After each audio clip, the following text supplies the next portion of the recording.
అందించడానికి మనతో పాటుగా సీనియర్ సంపాదకులు తలకపల్లి రవి గారు సిద్ధంగా రవి గారు నమస్తే సార్. నమస్తే వర్మ. సార్, సోషల్ మీడియాకు కోర్టుల రక్షణ, వైసీపీ కార్యకర్త అరెస్ట్, ఎలా చూడాలి రెండింటిని?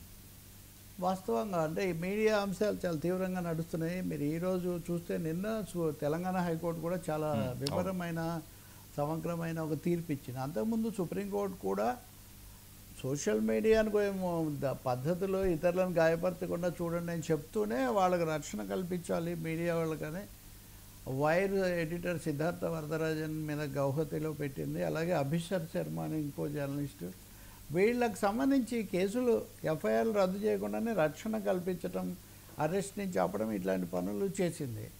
సుప్రీంకోర్టు ఇటీవల కాలంలో ప్రాథమిక హక్కులు, రాజ్యాంగం వీటిని బాగా నొక్కి చెప్తుంది. నిన్న కూడా నేపాల్ చూస్తున్నారు కదా మన చుట్టుపక్కల, రాజ్యాంగాన్ని కాపాడుకోకుండా ఏమవుతుందో జాగ్రత్త పడండి అని ఈ పద్ధతిలో హెచ్చరిస్తున్నారు. తెలంగాణ కోర్టు చెప్పిందేమో, ఇంకా హైకోర్టు చెప్పింది ఇంకా స్పష్టంగా ఉంది. ఏమంటే ఒక 2-3 మార్గదర్శకాలు ఇచ్చారు వాళ్ళు.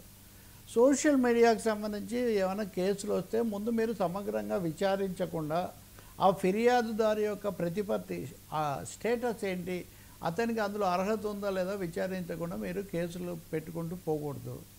రాజకీయ విమర్శ కోసం చేసిన ప్రతి దాన్ని కూడా పరువు నష్టం కింద తీసుకోవడానికి వీల్లేదు. పరువు నష్టం కేసులు, పరువు నష్టం సెక్షన్స్ కింద, అది కూడా సంబంధితమైన వ్యక్తులు చేస్తే మీరు చేయండి తప్ప ఉన్న ఫలానా కేసులు పెట్టేసి అరెస్ట్ చేస్తామంటే కుదరదు అని చెప్పి నల్లబాలు అనే అతనికేమో రక్షణ కల్పించి చాలా సమగ్రంగా మీరు ఈరోజు పత్రికలు చూస్తే కూడా దాదాపు ఒక 1/2 పేజీ అలా ఇచ్చారంటే ఇటీవల కాలంలో సుప్రీంకోర్టు చెప్పిన దాని తోడు ఆంధ్రప్రదేశ్ హైకోర్టు కూడా కొన్నిసార్లు కొంత రక్షణ కల్పించింది. తెలంగాణ హైకోర్టు ఇప్పుడు చాలా పూర్తిగా ఈ రక్షణ కల్పించినటువంటి పరిస్థితి ఉంది. దాంతో ఈరోజు కనుక మీరు బీఆర్ఎస్ వాళ్ళు పత్రిక చూస్తే చెంపపెట్టు ఇవన్నీ కూడా చెప్తున్నారు. అంటే చాలా వరకు ఏపీ కోణంలో చూస్తుంటారు, కానీ తెలంగాణలో కూడా సోషల్ మీడియా పోస్టులు ఈ మధ్య పెద్ద సమస్య. ముఖ్యమంత్రి రేవంత్ రెడ్డి కూడా చేసిన వ్యాఖ్యలు ఇది కూడా మనం చూసాం. కాబట్టి సోషల్ మీడియాను బాధ్యతగా నడపడం ఒకటైతే, ఏదో పెట్టారు ఇదేదో భంగం కలిగించింది అనే దాంతో ఉన్న ఫలానా పోలీసులు వాళ్ళని అరెస్ట్ చేసి కోర్టుల చుట్టూ తిప్పడం కుదరదు అనేది ఒకటి ఎస్టాబ్లిష్ అవుతుంది. ఇంకా రెండోది, ఈ 2 రోజుల నుంచి సాక్షి హక్కుల మీద దాడి గురించి చాలా తీవ్ర స్థాయిలో వాళ్ళు రోజు పేజీలు ప్రచురిస్తూ ఉన్నారు. అనేక మంది అభిప్రాయాలు తీసుకొని నేను కూడా చెప్పాను.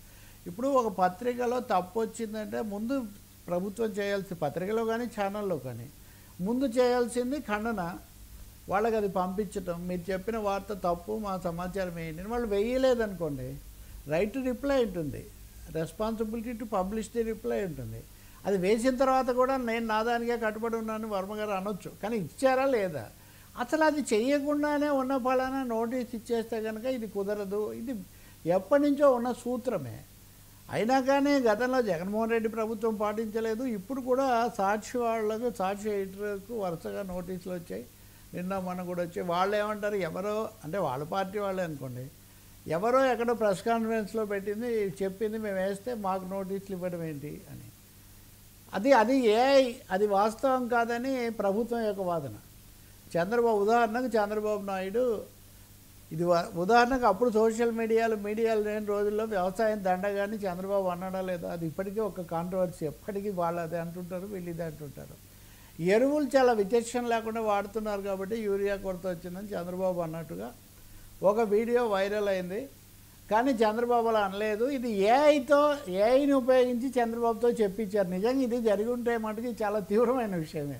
అంటే వేరేవి చెప్పడం వేరు. చంద్రబాబు ఒక సీనియర్ ముఖ్యమంత్రి అనంది అన్నట్టుగా ఏఐ ద్వారా వాళ్ళు చెప్పించుంటే మటుకు దాన్ని దర్యాప్తు చేయాల్సిందే. కాబట్టి ఇది ఏఐ ద్వారా చేశారు కాబట్టి మేము పెట్టాము అంటారు. సాక్షికి సంబంధించి దాదాపు ఒక వారం వరుసగా ఈరోజు కూడా వాళ్ళ పత్రికలో నిన్న కూడా ఇచ్చారు, మా మీద పని కట్టుకొని రోజు నోటీసులు ఇస్తున్నారని. ఇది కాకుండా నిన్న మొన్న రాజశేఖర రెడ్డి అని వైసీపీకి సంబంధించిన ఒక సోషల్ మీడియా కార్యకర్తను హైదరాబాద్లో అరెస్ట్ చేసి తీసుకుపోయారు వాళ్ళు. మీరు నిన్న జగన్మోహన్ రెడ్డి పత్రిక చూస్తే కనుక ఆయన భావ ప్రకటన స్వేచ్ఛ వాటి గురించి చాలా ఎక్కువగా వివరంగా కాంప్రమైజ్ అవ్వడానికి లేదు, సోషల్ మీడియాలో వస్తే మీరు ప్రాథమిక హక్కులు హరిస్తారని. ఆయన ప్రభుత్వం ఉన్నప్పుడు కూడా చేశారు, ఒక రంగనాయకమ్మని చేశారు, లేదా ఇంకోరిని చేశారు. పోస్టే కదా పెట్టారు వాళ్ళు, పోస్ట్ పెట్టినందుకే అరెస్ట్ చేశారు. కాబట్టి అప్పుడైనా ఇప్పుడైనా మీడియా స్వేచ్ఛని ఇంక ఇప్పుడు మనం ఇందాక మాట్లాడుకున్న గౌహతి ఆ కేసులు అయితే అవి అసలు జాతీయ స్థాయిలోనే అదొక పెద్ద సమస్య, సుప్రీంకోర్టు కాపాడాల్సిన పరిస్థితి అక్కడ వస్తుంది. తెలంగాణలో హైకోర్టు చూస్తే ఇట్లా చెప్తుంది. కాబట్టి మీడియా హక్కుల రక్షణ అన్నది ఒక ముఖ్యమైన సమస్యగా సవాల్గా ఇక్కడ ముందుకు వస్తుంది. పార్టీలు కూడా సోషల్ మీడియా అన్నదాన్ని ప్రజలకు ఇంకా విస్తృత సమాచారం మెయిన్ స్ట్రీమ్ మీడియాలో శాటిలైట్ మీడియాలో రాని వాటిని ఇచ్చే ఒక సాధనంగా ఉపయోగించే బదులు తమ రాజకీయ ప్రచారం కోసం దాన్ని ఉన్నది ప్రచారం చేసుకోవచ్చు, విమర్శలు కూడా చేయొచ్చు. కానీ కథలు ఇవన్నీ వచ్చేసరికి ఈ సమస్యలు వస్తున్నాయి. సుప్రీంకోర్టు అప్పుడు చెప్పింది కూడా కుల మత పరమైనటువంటి భావోద్వేగాలు రెచ్చగొట్టేవి చేయకండి అని సుప్రీంకోర్టు కూడా అప్పుడు ఇచ్చిన గైడ్ లైన్స్లో చెప్పింది. ఇవన్నీ ఎలా ఉంటాయో తెలియదు కానీ ఆంధ్రప్రదేశ్లో తెలంగాణలో కూడా నెమ్మదిగా ఈ సోషల్ మీడియా వార్ అనేది అంతకంత కూడా చాలా తీవ్ర రూపం తీసుకుంటుంది. ఈ మహిళలను రకరకాలుగా చెప్పడం, ఇదిగో ఇంక ముఖ్యమంత్రిగా ఏఐ వాడారు అని అఫీషియల్గా నోటీస్ ఇచ్చాక దీని మీద ఎందుకో మరి తగినంత చర్చ లేదా ప్రస్తావనలో నేను చూడలేదు. దీని మీద తప్పకుండా ఒక దర్యాప్తు చేయాల్సిన అవసరం ఉంది. అంటే కీలక రాజ్యాంగ పదవిలో ఉన్న వాళ్ళని కూడా ఏఐతో అలా చేశారా, చేస్తుంటే ఎవరు అంత టెక్నాలజీ ఉపయోగించగలిగిన వాళ్ళు ఉంటే వాళ్ళని తీసుకొని వచ్చి లోకేష్ కన్నా పరిచయం చేస్తే అమరావతిలో అట్లాంటి వాటికి ఉపయోగిస్తారు. బట్ తెలంగాణ హైకోర్టు నేను ఇచ్చిన తీర్పుని మటుకు